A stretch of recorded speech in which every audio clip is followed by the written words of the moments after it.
Well, Max and Clayne, welcome. Congratulations on your latest movie, The Channel. So what was it like working together to play such a badass pair of brothers? Max. Well, Clayne and I have known each other for a long time. We've known each other for 21 years, we figured out. And this is our fourth project together. So this one, different from the others in that we did get to play brothers. It's something that we've wanted to do for a while. And thankfully, there's a pretty rich storyline in this film for these guys. So, we had some room to get creative, and it's not just gunslinging. We got to actually get on screen and feel like we were exercising our artistic sensibilities. Clayne, do you think? Would you agree? Yeah, I guess so. Clayne, your character is very much the angel on the shoulder, whereas Max, yours is the devil, you know. If there's a situation where you could fire around, Max, you're firing around. Maybe a whole magazine. What was it like playing such sort of tight-knit brothers, but then very different sort of characters in general, and then vibing off each other? Because there's times when you're like looking at Max like, oh, you son of a bitch, you shouldn't have done that. And the way you portray your characters is unreal. Was there much sort of bollocks, what's the word? Character prep. Did you just do much character prep to get in? I mean, we did character prep for the last 20 some odd years, He is kind of like a big brother to me, and we have always been on projects where it required, I don't know, what's a good way to put it? You got to have a certain confidence, right, in what you're doing, which when you get a bunch of guys together, and Max and I have worked on the majority of stuff has been military. You get a bunch of guys together and weapons, you turn into 12-year-old boys and you start taking the piss out of one another, right? So you are brothers in a sense, and then you take that and you combine the amount of years and that our families know one another and that we've watched one another's children grow up. We had a shorthand going into this project. So I don't know how much work we had to do. A lot of it was on the page. They've already designed these characters in a way to where they love one another, obviously, blood, they're brothers. There's a long history that we hear pieces of throughout their arguments, but there's a lot of pain. And one brother's wanting to go in one direction and the other wants to kind of start his new life with his wife and child. So the conflict was already kind of embedded in when we find them. So Max and I was it gave us so much freedom and allowed us just to kind of play off of one another in the moment. And then of course, Will is super supportive in those moments to just kind of, whether it be improv or just kind of find the moment, he's so supportive to kind of see where the scene takes itself. I can add to that a little bit, just in that I won't go into the whole thing, but Clayne and I were initially offered different roles, and then trying to convince Will to let us play the brothers. One of the things that I said to him is like, we have a history, like we've been wanting to play brothers for a long time.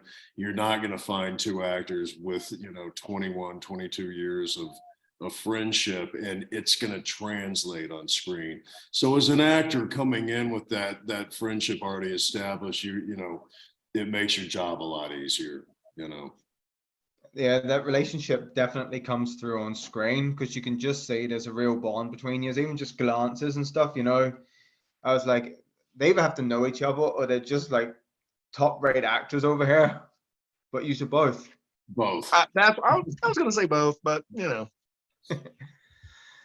guys play ex-Marines in the film as well. So did you have to do like any like particular training for the roles, or did you just go in and then was it just boys with their toys sort of thing? No. It's all choreographed like a dance. So, but Max and I have extensive training with firearms, even together. In the last film we did together for Netflix that we shot in Budapest, Max was almost at one point was kind of training, you know, a lot of the younger guys. And we, when we came into this project, you know, it was no different. Will had the best of the best out there with us, and it was more about kind of that big scene at the bank, figuring out that choreography so that we could all kind of come in on the day and just move through it and kind of find those fun little moments that maybe aren't necessarily written in the script. So definitely no boys will be boys. It was a strategic process, and Will was very specific about what he needed at what times, and he just broke it down into little pieces, and we went through and just executed. Clayne and I have done 3 boot camps together. The first boot camp, I think our attitude, correct me if I'm wrong, I think our attitude was more like, oh God, when is this fucking thing gonna end?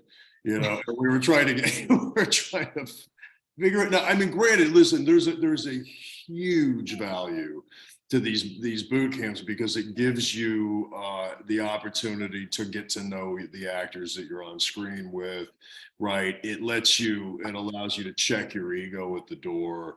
You know, they really try to unfuck the actors. You can bleep that out of you, but it's something that's necessary for these films to be successful. But the first boot camp we did, we were, you know, sneaking in beers and trying to get, you know, we were sneaking out of the boot camp. I wanted to murder everyone. I hated it. I'm like, I am an actor. I am not a fucking soldier. I did not enlist. No. I hated it. I hated everybody. And Max is like, hey, come here. I've been through this before. Okay.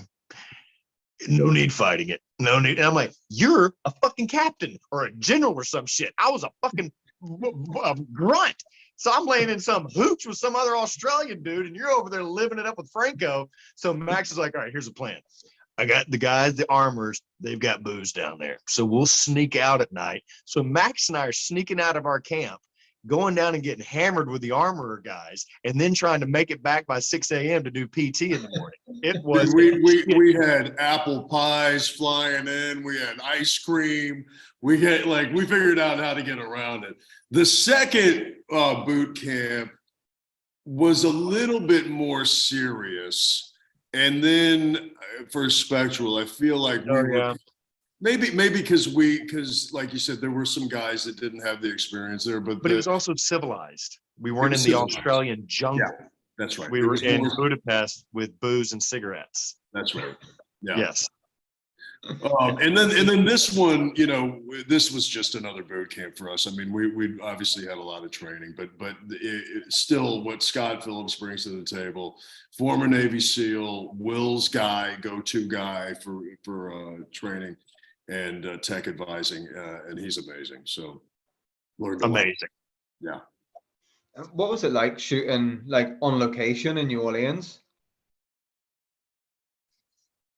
New Orleans is the best, man. Max and I were just saying how the entire city is a piece of art.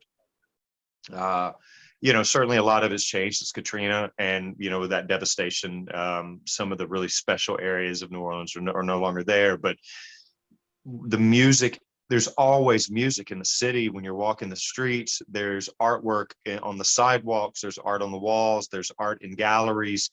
The individuals are pieces of art, you know, the way that they dress and they carry themselves. Everyone has a talent. To me, it's kind of like Los Angeles, but, you know, like the pirate gypsy version, right? And there's so many individuals that are so gifted kind of around. So you just feel it resonating throughout the city, and it helps you stay in that place of artistry as it relates to kind of grounded and being able to deliver the lines in a very natural way, and kind of feeling the things that you're meant to feel, that sometimes if you're in a bigger city, there's more distractions. That I feel the New Orleans distractions almost elevate the performance as opposed to kind of distract. I agree. Place to shoot. Yeah.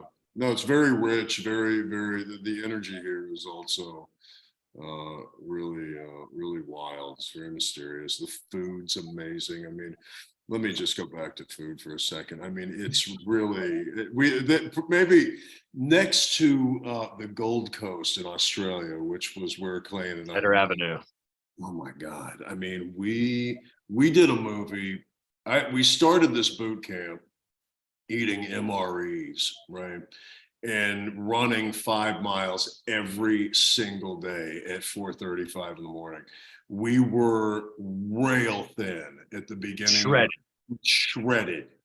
By the end of the film, I'm so fat, I'm unrecognizable in the It's so true, man. Oh my God. No, but shooting in New Orleans is wonderful. It's wonderful. I love it here. I could move it. Well, the channel promises non-stop action from start to finish, which it does deliver on. My final question to you guys, would there be any memorable behind the scenes moments or challenging stunts that took place during filming that you would find cool enough to share with us, guys?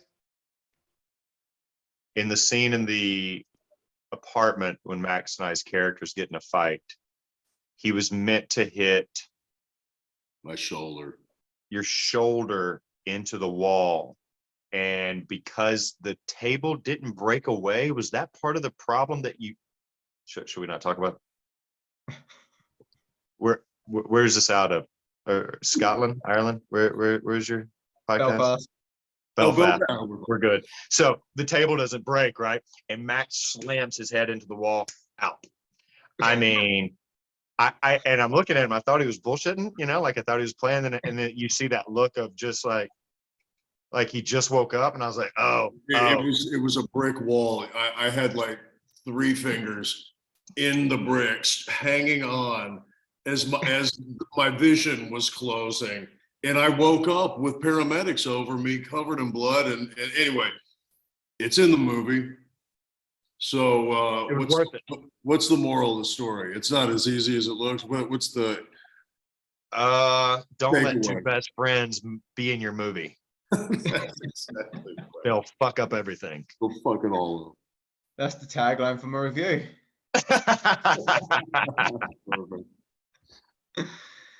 All right, guys, it's been amazing speaking to you both. Clayne, awesome to have you back on, and Max, it was lovely to have you on.